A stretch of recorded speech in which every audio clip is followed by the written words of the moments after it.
안녕하세요. 오늘은 현대의 전기차인 아이오닉5 이야기로 돌아왔습니다. 아이오닉5는 한 번 충전하면 400km 이상의 주행이 가능하고 급속 충전을 하면 18분 만에 80%의 충전이 가능한 현대의 새로운 전기차입니다. 게다가 새로운 전기차 전용 플랫폼을 사용해서 차를 만들면서 기존 아이오닉뿐만 아니라 코나 일렉트릭의 포지션까지 대체하는 차량이기도 합니다. 아이오닉5는 2019년 프랑크푸르트 모터쇼에서 처음 발표되었습니다.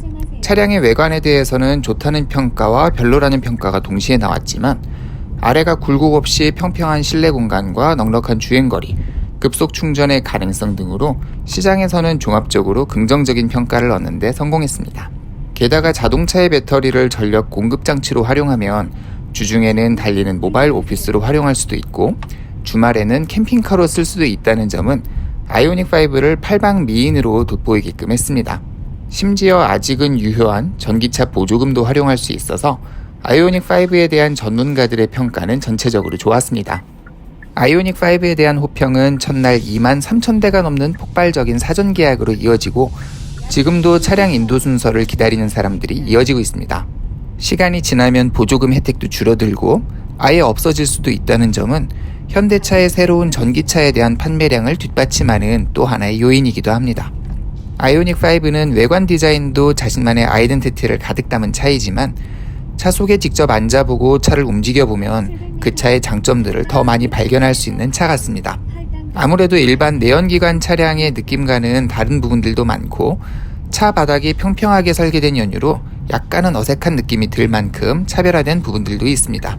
제네시스 라인을 포함해서 요즘 출시되는 현대차의 승차감은 부드러움 속에 단단함을 추구하는 느낌을 받는데 이건 아이오닉5도 마찬가지입니다.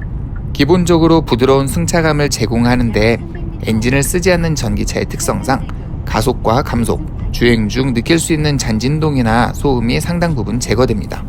그럼에도 평탄한 도로를 주행할 때 약간의 울퉁불퉁한 노면을 달리면 그 느낌을 운전자와 동승자에게 전달하는 부분은 약간 있습니다. 아이오닉5가 별도의 서스펜션이나 댐핑 조절 기능은 없는 연유로 주행 중 노면을 읽는 부분은 어쩔 수 없이 감수해야 할 부분일 것 같습니다.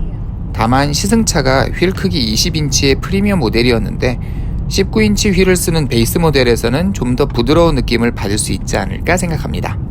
이런 느낌은 전기차 중에서도 아우디의 이트론을 시승할 때와도 느낌의 공통분모가 있었습니다. 이트론 역시도 부드러움 속에 단단함의 승차감을 가지고 있고 전기 모터의 가속 및 감속에 대해서도 아이오닉5의 주행과 겹치는 부분들이 있었습니다. 재원상으로는 이트론의 55 쿼트로 모델과 아이오닉 AWD 모델 모두 0-100 5초대의 빠른 가속력을 자랑하기도 하고 도로 위에서의 주행도 편안한 느낌이어서 도심 시내 주행도 괜찮고 장거리 주행에도 편안하다는 장점이 있겠습니다만 스티어링 휠의 조작감에서 이트론 쪽에 좀 더 장점이 있기 때문에 저처럼 서울에서 부산까지 당일치기로 드라이브를 하는 경우라면 아무래도 스티어링 휠의 조작감이 좀 더 안정적인 이트론에 한 표를 던지고 싶습니다. 하지만 아이오닉5는 가성비의 측면에서 이트론보다 우위에 있다는 생각도 합니다. 서울이나 수도권 지역을 기준으로 아이오닉5는 보조금을 받으면 이트론보다 약 4천만원의 차이가 날 뿐더러 완충시 주행 가는 거리에서도 100km 정도 더 다닐 수 있습니다. 개인적으로는 아우디 이트론의 주행감은 전기차 중에서도 수준급이라고 생각하는데요. 아우디 계열의 부드럽지만 동시에 정교한 스티어링의 조작감을 챙기면서도 전기모터 특유의 저소음, 저진동 주행은 운전자와 동승자에게 좀 더 편안함으로 다가옵니다. 물론 이 점은 유사한 방식으로 설계된 아이오닉5의 장점이기도 해요. 주행 시 배터리 충전에 도움되는 회생제동 측면에서도 두 차의 공통점은 있습니다. 회생제동 수준을 3단계로 조절해서 가속 페달에서 발을 뗄 때 전기적 제동이 걸리면서 배터리 충전의 비율을 다르게 가져갈 수 있다는 점도 동일하고요. 그 조절을 스티어링 휠 뒤에 패들 시프트를 통해서 설정할 수 있다는 점도 같습니다. 심지어는 사이드미러가 카메라 형태로 탑재되고 실내 모니터를 통해서 디지털 사이드미러로 구동되는 점 또한 이트론과 아이오닉5 사이에 접점이 되기도 합니다. 다만 이 부분에서는 벤츠의 전기차인 EQC에 좀 더 메리트가 있을 것 같습니다. EQC는 DW-부터 D+까지 4단계로 조절이 가능한 만큼 좀 더 회생제동 감도를 조절할 수 있다는 장점이 있을 텐데요. 개인적인 생각으로는 3단계로 조절하는 이트론이나 아이오닉5의 옵션도 현실적으로는 충분히 쓸만합니다. 그리고 제대로 SUV의 디자인을 타는 EQC와는 달리 해치백의 형태로 많이 껑충하지는 않게 라인을 뽑아낸 이트로인이나 아이오닉5는 세단과 SUV를 좋아하는 이들 모두에게 어필할 수 있는 부분도 있습니다. 설령극에 전기 배터리를 배치하면서도 전륜과 후륜의 균형을 맞추기 위한 일종의 고육지책에서 나온 디자인의 의사결정이라 하더라도요.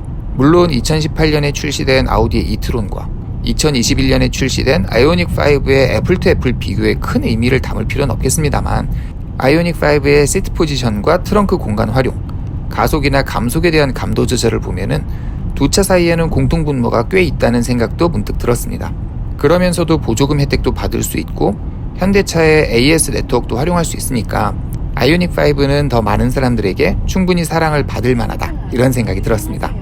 이전에 아이오닉 전기차를 타보면서 아쉬웠던 점들이 많았던 연유로 새로운 아이오닉5가 어느 정도로 개선되었을까 하는 궁금증이 있었는데 막상 타보니까 두 모델은 이름만 공유할 뿐 전적으로 다른 차라고 봐도 무방하겠다는 생각이 들었습니다.